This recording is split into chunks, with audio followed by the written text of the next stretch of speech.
Imam Ahmad ibnu Hambal, ini Imam Hambali, termasuk muridnya Imam Syafi'i ya Pak. Dilahirkan ama arba'in wasittina wa mi'atin, yaitu pada tahun 164 Hijriyah.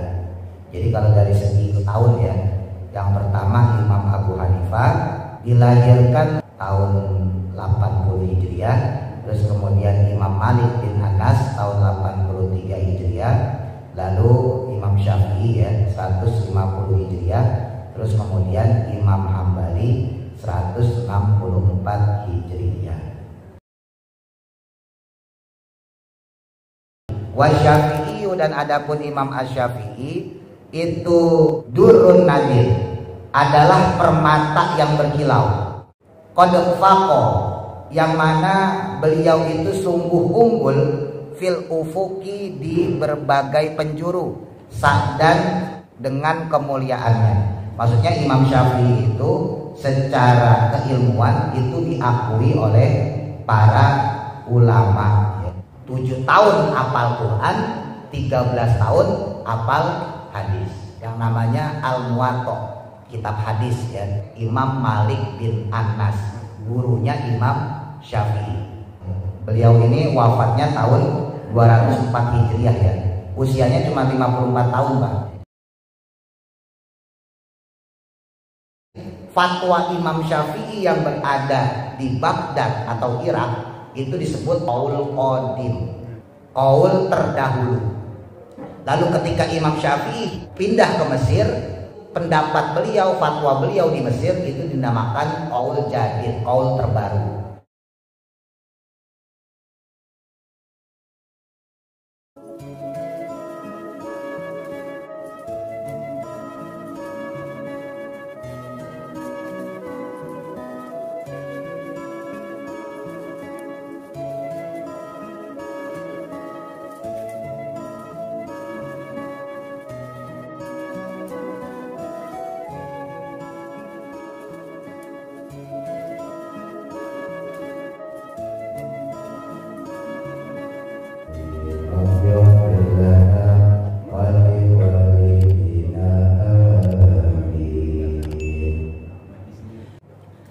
Bismillahirrahmanirrahim. Qala musannif rahimahullahu ta'ala wa nafa'ana bihi wa bi barakati ulumihi fid dharain amin.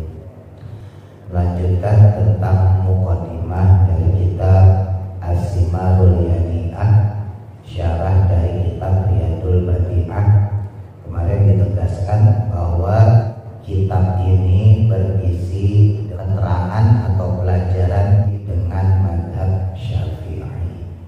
Wulida, dilahirkan, Asy-Syafi'i, Imam Asy-Syafi'i rahimahullahu ta'ala, semoga Allah merahmatinya, sanata mi'atin wa khamsina, pada tahun 150 Hijriah. Wa wulida, dan dilahirkan, Al-Imamu Malik, Imam Malik, Malik bin Anas ya, gurunya Imam Asy-Syafi'i, itu ama salasatin wasamanina, tahun 83 Hijriah ya, lebih tua ya. Wal Imamu Abu Hanifah, sedangkan Imam Abu Hanifah itu dilahirkan ama samanina, yaitu pada tahun 80 Hijriah. Jadi kalau secara urutan dari sisi kelahiran ya Pak, yang paling tua adalah Imam Abu Hanifah. Nama aslinya Imam An-Nu'man bin Sabit ya, karena saking cerdasnya beliau dipanggil Abu Hanifah. Abu artinya bapak, Hanifah orang yang cerdas dan lurus. Nah, itu namanya Hanif ya, makanya dipanggil Abu Hanifah. Wal Imam Ahmad, sementara Imam Ahmad ibnu Hambal, ini Imam Hambali, termasuk muridnya Imam Syafi'i ya Pak. dilahirkan ama arba'in wasittina wa mi'atin, yaitu pada tahun 164 Hijriyah. Jadi kalau dari segi tahun ya, yang pertama Imam Abu Hanifah tahun 80 Hijriyah, terus kemudian Imam Malik bin Anas tahun 83 Hijriyah, lalu Imam Syafi'i ya 150 Hijriyah, terus kemudian Imam Hambali 164 Hijriyah. Wa qad jama'a, dan sungguh telah mengumpulkan Muhammad Al-Khalili, Syekh Muhammad Al-Khalili, tarikh wafatih, pada tarikh atau sejarah tentang wafatnya beliau-beliau semua. Dalam satu kitab disebutkan dalam I'anatul Talibin ya, syarahnya Fathul Mu'in. Wa muddata a'marihim, masa umur mereka semua, in bahril khafifi, dengan bahar khafif. Kalau bahasa kita puisi majas ya, sajak AABB ya, al-majzu'i, yang bangsa majzu. Faqala, berkata beliau, ini dengan model bait ya, lagu kalau bahasa kita namanya. Abu Hanifah saifun lam yasda yauman fayarda. Abu Hanifah, adapun Imam Abu Hanifah itu saifun, laksana pedang ya, walaupun di sini nggak ada kata laksananya. Saifun itu artinya pedang. Jadi orang Arab itu kalau mengatakan misalnya orang ganteng gitu ya, atau orang cantik, misalnya kal lailatil badri, wah wajahnya bersinar seperti malam bulan purnama. Jadi ada kata kaknya, atau mislu lailatul badri, seperti malam bulan purnama. Itu kalau orang ganteng, orang cantik, atau wajahnya rupawan. Tapi kalau udah ganteng banget, cantik banget, itu udah nggak pakai kak lagi. Ini tradisi orang Arab gitu. Jadi udah nggak pakai kak lagi atau pakai mislu lagi, langsung anta lailatul badri, kamu adalah bulan purnama. Jadi satu rupawannya. Makanya Nabi di Maulid tuh kalau kita baca Asraqol ya, anta syamsun anta badrun. Jadi bukan anta kasyamsi, anta engkau wahai Nabi seperti matahari, atau anta kalbadri, engkau Nabi seperti bulan purnama. Enggak, langsung anta syamsun anta badrun, anta nurun fauqa nuri. Engkau adalah matahari, engkau adalah bulan, artinya sinar hidayah gitu ya. Dan engkau adalah cahaya di atas cahaya. Jadi kalau masih pakai K itu dalam bahasa Indonesia artinya seperti gitu ya, atau mislu, itu masih biasa. Tapi kalau sudah langsung, nah itu berarti orangnya luar biasa. Nah ini Imam Abu Hanifah dipuji oleh Imam Muhammad Al-Khalili, bukan tasyaif ya, laksana pedang, tapi langsung saif. Nah, saifun itu artinya pedang. Lam yasda yauman, tidaklah pernah berburu sehari pun, fayarda, sampai wafatnya.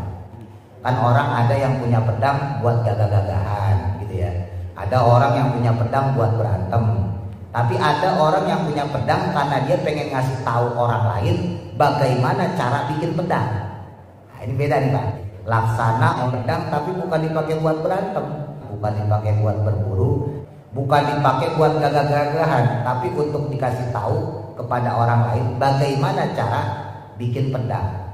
Nah ini tentunya secara akhlak, secara adab perlu kita tiru ya. Jadi agama itu bukan untuk gagah-gagahan. Islam itu kita pelajarin bukan buat ngelawan orang, bukan buat bikin berantem, tapi supaya orang bagus keislamannya gitu. Kalau kita belum sempurna ya kita jadi sempurna. Kalau kita sudah bagus Islamnya, terus kita ngajarin orang lain juga jadi bagus keislamannya. Imam Hanafi ini wafatnya tahun 150 Hijriah ya, makanya nggak sempat ketemu Imam Syafi'i, usianya 70 tahun. Wa Malikun, dan adapun Imam Malik itu qat'un adalah pemotong, wa qasun dan penegur. kasa minal fakhri majda, yang mana berpakaian dengan pakaian yang mulia. Nah, sementara Imam Malik adalah seorang imam yang dia itu merupakan pemotong, maksudnya pemotong maksiat, dan penegur, maksudnya penegur dari sisi kesalahan orang-orang ya. Karena di Madinah saat itu sudah mulai banyak orang-orang yang membuat hadis palsu. Ya, dulu pernah saya cerita ya, ketika Rasulullah wafat, terus kemudian Khalifah Abu Bakar menjabat, kemudian diganti Sayyidina Umar, kemudian Sayyidina Utsman, Sayyidina Ali, itu Islam sempat terpecah. Ya, jadi ada sedikit pergolakan politik di kalangan sahabat, kemudian pecah antara kubu Sayyidina Ali sebagai khalifah yang disepakati para sahabat ya, terus kemudian ada Muawiyah bin Abu Sufyan. Nah, pendukung Sayyidina Ali yang sangat fanatik disebut dengan Syiatu Ali. Nah, kemudian dikenal dengan istilah Syiah ya. Sampai-sampai kemudian mereka berani bikin hadis palsu. Sementara dari jalur Muawiyah nggak mau kalah, dibikin juga hadis palsu tentang keutamaan Abu Bakar, Umar, Utsman. Gitu. Karena Sayyidah Aisyah itu kan istrinya Nabi ya, istri Nabi, putrinya Sayyidina Abu Bakar. Nah, itu ikut kubu Muawiyah, bukan ikut kubu Sayyidina Ali. Sayyidina Ali ini kan punya istri Fatimah. Fatimah itu kan putrinya Nabi, gampangnya gitu ya. Makanya ini beda kubu nih, Bang. Jadi pernah ada di zaman dulu itu perseteruan, ya kalau bahasa kita pergolakan politik antara sahabat, yaitu Sayyidina Ali dengan Muawiyah. Muawiyah ini yang mendukung juga bukan sembarang ya, termasuk istri Nabi. Sayyidah Aisyah mendukung Muawiyah. Sementara di posisi Sayyidina Ali ini ada sahabat-sahabat sepuh seperti Abu Musa al-Asy'ari gitu ya, dan sebagainya. Tapi ada orang yang sangat fanatik sama Sayyidina Ali. Ya, sebaliknya ada juga yang fanatik sama kubu Muawiyah. Dua-duanya ini bikin hadis palsu. Ya, disebutnya kalau dalam ilmu hadis namanya hadis maudhu atau hadis munqati, hadis yang terputus atau hadis yang palsu. Nah, itu kan masuk ke eranya Imam Malik. Makanya Imam Malik kemudian bahasa kita memfilter nih hadis-hadis yang palsu tadi. Sebab kalau hadis palsu itu berkaitan dengan akidah itu bahaya. Ya. Kalau hadis doib itu masih kita terima, Pak. Ya, Ahlussunnah wal Jamaah untuk hadis doib kalau tidak berkaitan dengan akidah itu masih diterima. Ya, kalau kaitannya dengan ibadah, kaitannya dengan fadhailul a'mal itu dilakukan. Contoh misalnya kalau Bapak sering dengar ketika Ramadan biasanya penceramah tuh ngasih satu hadis, sumu tasihu, berpuasalah kamu maka kamu akan sehat. Nah, itu hadis doib, bukan hadis hasan, bukan hadis sahih. Bahkan ada yang mengatakan itu pendapat lain maudhu ya, palsu. Tapi nggak apa-apa kalau buat fadhailul amal supaya kita senang sama puasa. Tapi kalau sudah berkaitan sama akidah nggak boleh pakai hadis doib, apalagi pakai hadis palsu, gitu ya. Nah, makanya Imam Malik di sini harus dalam tanda kutip agak keras lah, mutus rantai hadis-hadis palsu tersebut. Singkat cerita kemudian Imam Malik bikin kitab yang namanya Al-Muwatta, kitab hadis ya. Jadi kitab hadis pertama tuh bukan Sahih Bukhari, bukan Sahih Muslim, bukan Tirmizi, Nasa'i, Baihaqi, bukan. Kitab hadis pertama itu ditulis oleh Imam Malik bin Anas, gurunya Imam Syafi'i. Kurang lebih 2 jilid atau 3 jilid kalau yang sekarang ya, berisi kurang lebih 5.000 hadis. Nah, Imam Syafi'i sendiri itu udah apal kitab Muwatta yang terdiri dari 3 jilid ya, kurang lebih 5.000-an hadis di usia beliau 13 tahun. Jadi saking cerdasnya Imam Syafi'i, 7 tahun apal Quran, 13 tahun apal hadis. Kalau kita gimana? Udah hafal berapa juz, Pak? Luar biasa. Luar kepala. Nah, jadi kitab hadis pertama itu kitab Al-Muwatta ya, kitab Muwattanya Imam Malik. Nah, sejak saat itu kemudian bermunculanlah para ulama hadis. Makanya Imam Malik di sini disebut qat'un wa qasdun ya, sebagai pemutus. Hubungan dengan ibadah seperti apa? Keberhubungan ibadah kaitan hadis doib ya. Contoh ya. Contoh Bapak pernah lihat orang yang sholat tahiyat ya? Nah, itu dalam satu hadis, itu hadisnya doif. Yang kita pakai ini yang begini, ini saya ambil gampangnya aja lah. Bahasanya itu taharrokan. Taharokan itu artinya menggerakkan sebentar. Bapak kalau tahiyat tuh jangan begini dua-duanya. Tangan kiri renggang, tangan kanan ngepel kecuali jari telunjuk. Jadi biasain dari sekarang. Terus jangan lewatin dengkul. Ya dari at-tahiyyatul mubarakatuh itu ya. Pandangan mata tuh dari tahiyat tuh di sini ya, ujung jari. Jadi kalau sholat pandangan mata kan ke tempat sujud, kecuali tahiyat, kecuali tasyahud. Terserah Bapak menyebutnya tahiyat silahkan, tasyahud ya sama aja. Kecuali tahiyat atau tasyahud, pandangan mata tuh ke ujung sini. Ya. Jadi pas udah asyhadu alla ilaha illallah angkat. Nah, ini yang tadi saya sebut namanya taharrokan. Jadi menggerakkan jari berisyarat ke tempat sujud. Asyhadu alla ilaha illallah. Angkat. Wa asyhadu anna Muhammadar Rasulullah, turunin lagi dikit. Tapi jangan disentuhin ke paha. Ya, begini ya. Asyhadu alla ilaha illallah, angkat. Wa asyhadu anna Muhammadar Rasulullah, turunin dikit. Nanti kalau udah selesai sampai fil alamina innaka hamidum majid, taruh, lepas, salam. Jadi jangan langsung begini, taruh dulu, lepas, salam. Ingat jangan sampai lewat dengkul. Ya, jangan sampai lewat ujung dengkul. Nah, ini saya mau ambil tadi yang Pak Ustadz Ajis nanyain masalah taharokan. Nah, taharokan itu maknanya tadi ya, ditafsir sama ulama, menggerakkannya cukup sebentar untuk mengarahkan ujung jari isyarat ke tempat sujud. Bukan menggerak-gerakan. Beda bahasanya. Menggerakkan sama menggerak-gerakan itu beda. Nah, tapi kita gak usah nyalain. Karena itu juga kagak menyebabkan batal sholat ya. Karena yang bergerak cuma jari. Ya, yang membatalkan sholat itu tangan, Pak. Kalau Bapak garuk begini nih, batal nih. Tapi kalau jari, nih, tempel ya. 1, 2, 3 nggak batal. Mau 10 juga sudah batal, cuman makro. Kebangetan. Paling sakit panoan kali itu orang gitu. Ya. Tapi kalau bicara batal mah enggak, asal nempel ya. Tapi kalau begini, 1, 2, 3 batal. Kan salah satu yang membatalkan sholat, gerakan 3 kali berturut-turut.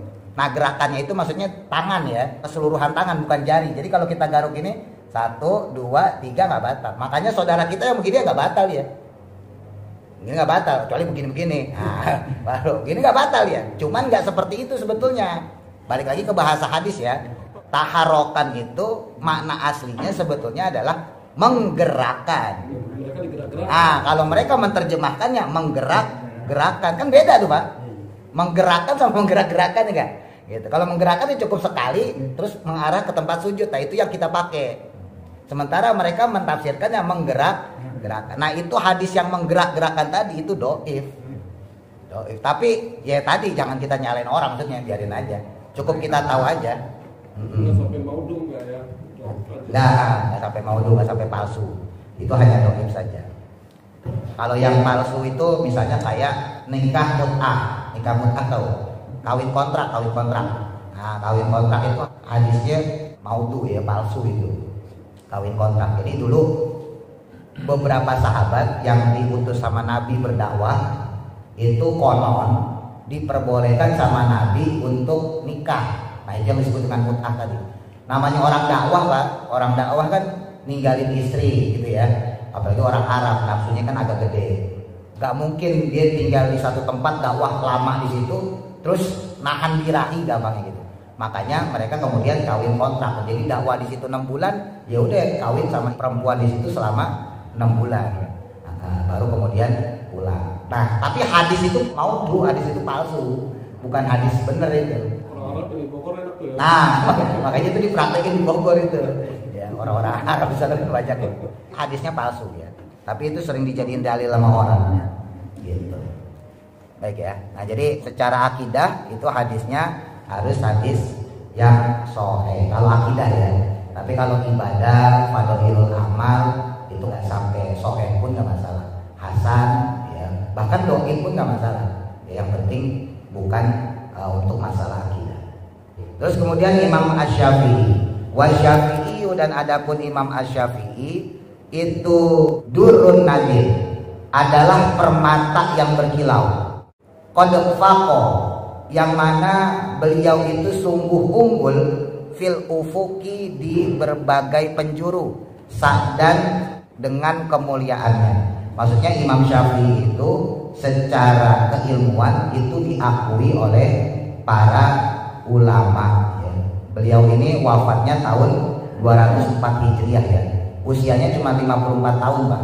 Dalam satu riwayat yang paling kuat beliau menikah terus sempat punya anak ya. Dalam riwayat lain beliau tidak menikah. Yang dinikahin itu adalah mantan budaknya. Jadi ada dua riwayat memang. Dan ulama zaman dulu banyak yang kagak nikah Pak.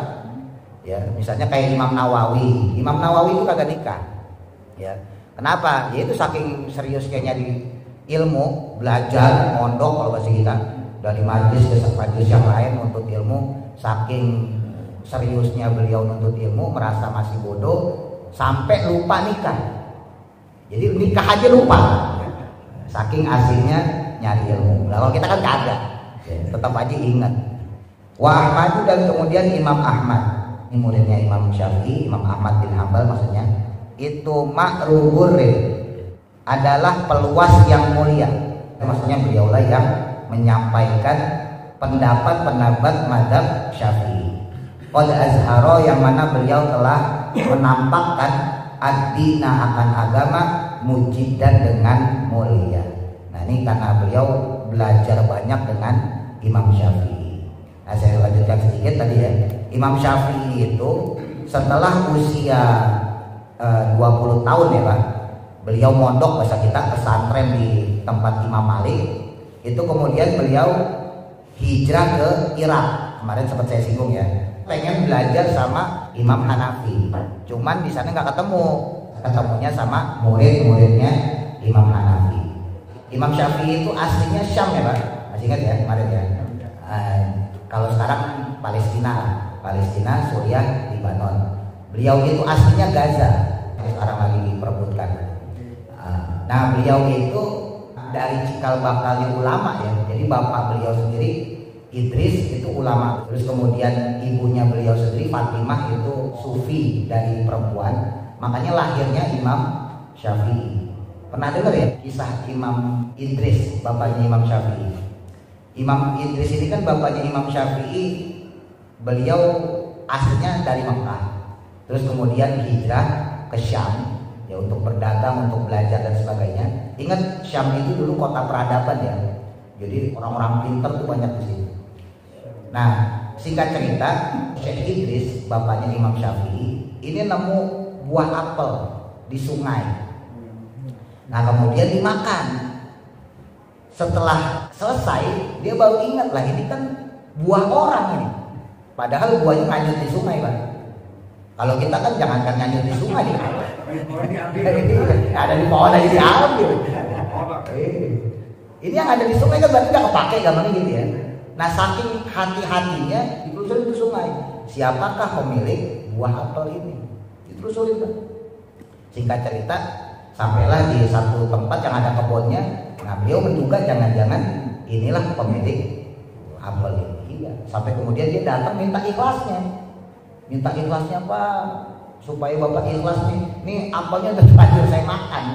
Ya, ini buahnya memang macam-macam riwayatnya. Ada yang mengatakan apel, ada yang mengatakan jeruk, ya ada yang mengatakan buah tin, macam-macam. Tapi yang masyhur itu memang apel. Tapi apelnya apel hijau, bukan apel merah. Kalau apel merah kan apel Eropa. Apelnya apel hijau kayak apel Malang.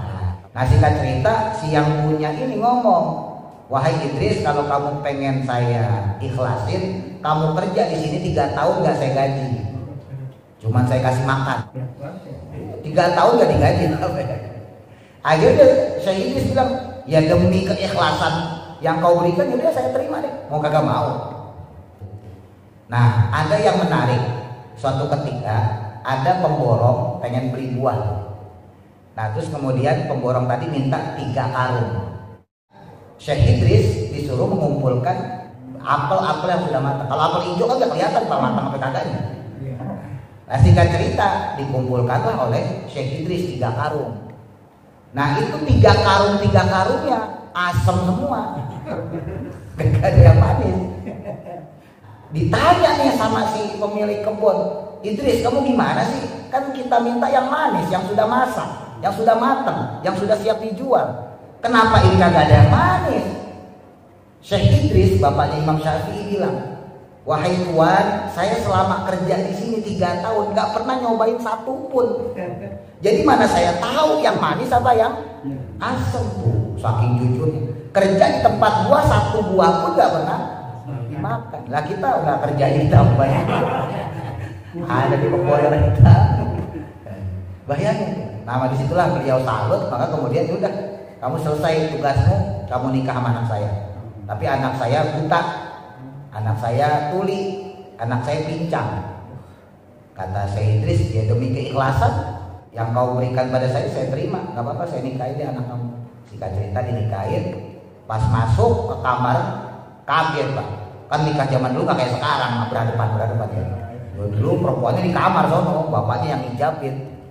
Nah, malam pertama dia masuk ke dalam kamar, Syekh Idris kaget ngelihat Fatimah, ya istri beliau yang kemudian jadi ibunya Imam Syafi'i. Dilihatnya ternyata kagak buta, kagak budek, kagak pincang, cakep minta ampun. Akhirnya ditanya kepada si bapaknya, kata engkau anakmu ini buta, kupingnya budek, pincang. Kata ayahnya, iya dia buta dari hal-hal yang buruk, karena selama hidupnya dia tidak pernah melihat apapun kecuali orang tuanya, gurunya, dan Al-Quran. Jadi dia nggak pernah melihat hal-hal yang buruk. Kupingnya budak karena dia nggak pernah ngedengerin keburukan orang lain. Yang selalu dengar adalah nasihat dari gurunya, nasihat dari orang tuanya. Dan kakinya pincang karena nggak pernah berjalan ke tempat selain 2. Kalau nggak masjid, majlis taklim.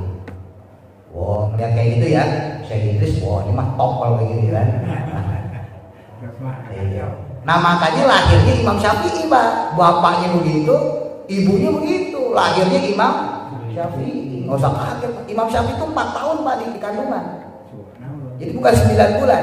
Makanya ntar kita belajar nih, menurut mazhab Syafi'i masa kandungan itu 7 bulan sampai 4 tahun. Memang umumnya 9 bulan. Ya, tapi kan ada juga yang lahir 7 bulan di lahir ya. Nah kenapa disebutin 4 tahun? Karena Imam Syafi'i lahirnya 4 tahun, di kandungan 4 tahun Bang. Makanya pas lahir 7 tahun hafal Quran. Zaman dulu Quran itu masih lembaran-lembaran belum model kayak kita, Pak, udah dibukuin. 7 tahun hafal Quran, 13 tahun hafal kitab Muwatta. Bayangin aja. Cerdasnya berasal karena dari bapak ibu yang cerdas dan warok, dijaga akhlaknya, dijaga adabnya, sampai-sampai anaknya juga hebat luar biasa. Nah singkat cerita diantar nih Imam Syafi'i sama ibunya berguru kepada Imam Malik di usia 13 tahun tadi. Jadi beliau itu hafal kitab Muwatta baru belajar ke gurunya. Jadi setelah hafal baru belajar. Jadi zaman dulu tuh seperti itu Pak, orang hafal dulu baru belajar. Kan kita enggak, nah kita belajar dulu. Padahal nggak hafal juga.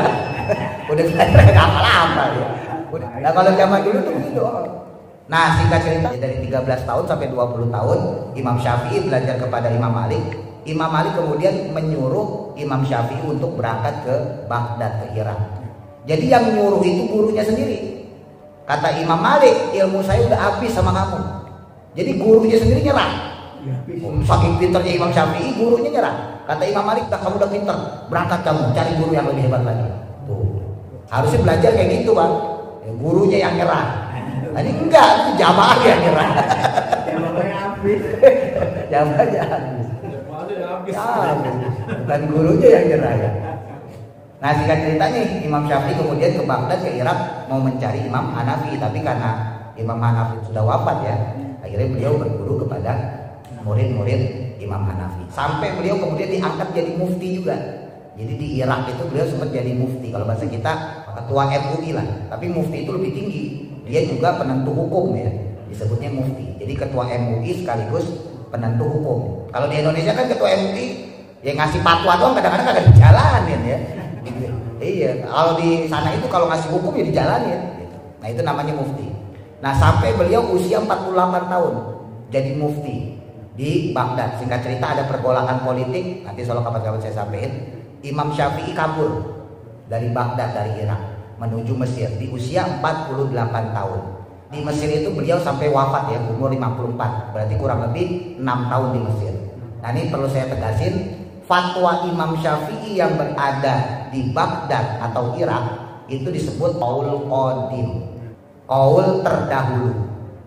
Lalu ketika Imam Syafi'i hijrah pindah ke Mesir, itu pendapat beliau, fatwa beliau di Mesir itu dinamakan qaul jadid, qaul terbaru.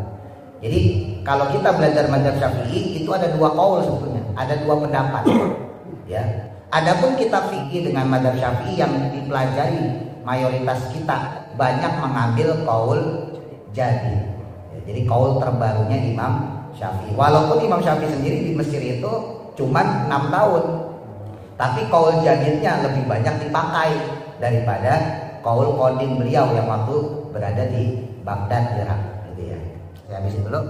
Samaituhu, maka aku namakan kitab ini aihadzal mukhtasar, akan mukhtasar atau ringkasan ini Ar-Riyadul Badi'ati, dengan nama kitab Riyadul Badi'ah fi Usuluddin, dalam menerangkan usuluddin, maksudnya pokok-pokok agama ya, yaitu rukun iman. Nanti kita sedikit belajar rukun iman ya, tentang tauhid. Wabak di furu'i syariati, dan sebagian cabang-cabang syariat. Ai maksudnya wafil rafil, yaitu dalam satu sisi minat tasawufi, dari ilmu tasawuf. Nanti kita belajar juga beberapa hal yang terkait dengan ilmu tasawuf.